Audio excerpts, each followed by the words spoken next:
Salam à tous, c'est Chronique de l'Atlas, j'espère que votre confinement se passe bien. Avant de commencer, je voulais dire pour ceux qui savent pas, il y a quelques semaines j'ai fait un compte Instagram où de temps en temps je fais des stories sur des petits sujets qui n'ont pas forcément besoin d'une vidéo en entier. Donc si ça vous intéresse, n'hésitez pas à me rejoindre.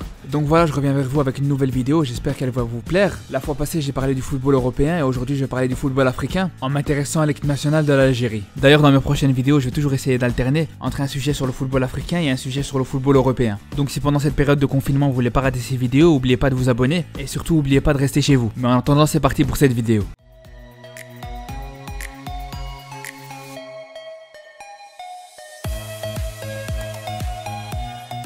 Donc comme vous avez compris dans le titre et comme je l'avais déjà annoncé il y a quelques semaines, dans cette vidéo je vais comparer Bounedjah et Slimani, les deux attaquants de pointe de l'équipe nationale d'Algérie, en vous disant pour moi lequel des deux est le meilleur. Déjà la première question qu'on pourrait se poser c'est pourquoi directement Bounedjah et Slimani et pas d'autres attaquants algériens. Parce que pour commencer déjà pour le sélectionneur des Fennecs, la hiérarchie elle est claire, d'abord il y a Bounedjah et Slimani et puis il y a les autres. Donc quand t'as un sélectionneur ou un entraîneur comme ça qui affiche clairement une hiérarchie entre différents joueurs à un poste, le joueur qui voudra bousculer cette hiérarchie aura beaucoup de mal. À tel point qu'il y a quelques mois quand il y avait la fameuse rumeur avec Benzema, qui pouvait éventuellement porter les couleurs de l'Algérie, l'entraîneur algérien a dit qu'il était déjà très content d'avoir Bounedjah et Slimani. Donc voilà pourquoi c'est ces deux joueurs là que je vais comparer. Et pour commencer on va s'intéresser à une des plus grandes qualités pour un attaquant, à savoir l'expérience. Et pour ce qui est d'expérience, il n'y a aucun suspense. Slimani il est beaucoup plus expérimenté que Bounedjah. Le joueur de Monaco a joué 4 Coupes d'Afrique et une Coupe du Monde, alors que Bounedjah a fait la dernière Coupe d'Afrique en 2019. Et même si en plus, alors qu'il y en a beaucoup qui ne le savent pas, il a aussi participé à la CAN 2017 où il a fait 2 bouts de match. Mais à côté de Slimani, encore une fois, qui a fait 4 Coupes d'Afrique et une Coupe du Monde. Et en plus de ça, on rajoute l'expérience qu'il a acquis dans les grands championnats européens, que ce soit au Portugal, en Angleterre et actuellement en France. Et on parle même pas des nombreux matchs qu'il a joué en Champions League, que ce soit avec Leicester ou le Sporting Lisbonne. À côté de ça, on va pas se mentir, les matchs de Bounedjah en Champions League asiatique, c'est complètement incomparable. Après au niveau des stats, bien sûr que Bounedjah ça fait 2 saisons qu'il marche sur l'eau au Qatar. Mais bon après on va pas se mentir, ça reste le Qatar. Pour le coup bien sûr que Bounedjah marque beaucoup plus dans son championnat. Et heureusement d'ailleurs. Après pour ce qui est de Slimani, même si c'est vrai que l'année passée en deuxième partie de saison, il avait des stats proches du néant. À tel point que tout le monde pensait qu'il était complètement fini. Mais il faut avouer que cette année avec Monaco, il fait une saison incroyable. Vous avez tous vu à quel point il est décisif. En termes de chiffres d'ailleurs, il en a 9 buts et 8 passes décisives en 17 matchs. C'est tellement des statistiques énormes qu'il est vraiment proche du nombre de buts de Bounedjah, malgré qu'il joue dans un championnat beaucoup plus faible. Après pour ce qui est de l'équipe nationale, c'est vrai que pour ses premiers matchs, Bounedjah avait un ratio énorme,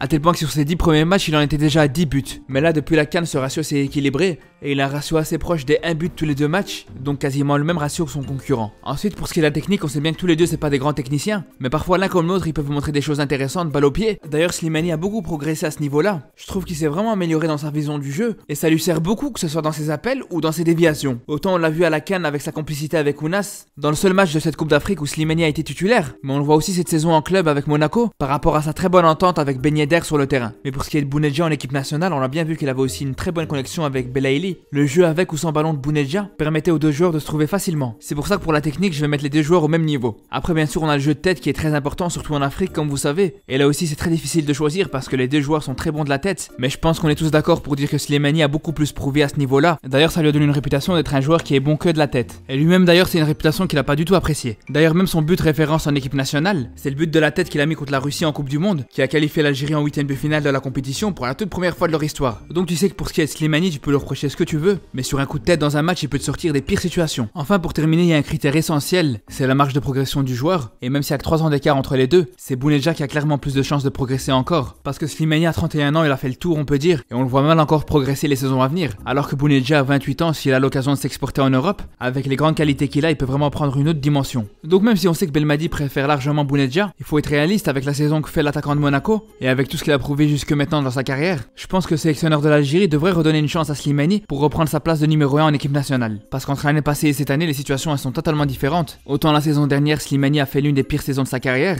autant cette année il est proche de faire l'une des meilleures. Donc c'est tout à fait normal qu'en Coupe d'Afrique, Bounedjah était favorisé pour prendre la place de numéro 1, mais je pense qu'avec la situation actuelle et tous les arguments que j'ai donnés dans cette vidéo, pour moi ce serait vraiment intéressant de rebattre les cartes. Donc voilà, merci d'avoir regardé cette vidéo. Encore une fois, on se retrouve très bientôt pour cette période de confinement, donc abonnez-vous pour rien rater, et en attendant surtout faites attention à vous et à vos proches.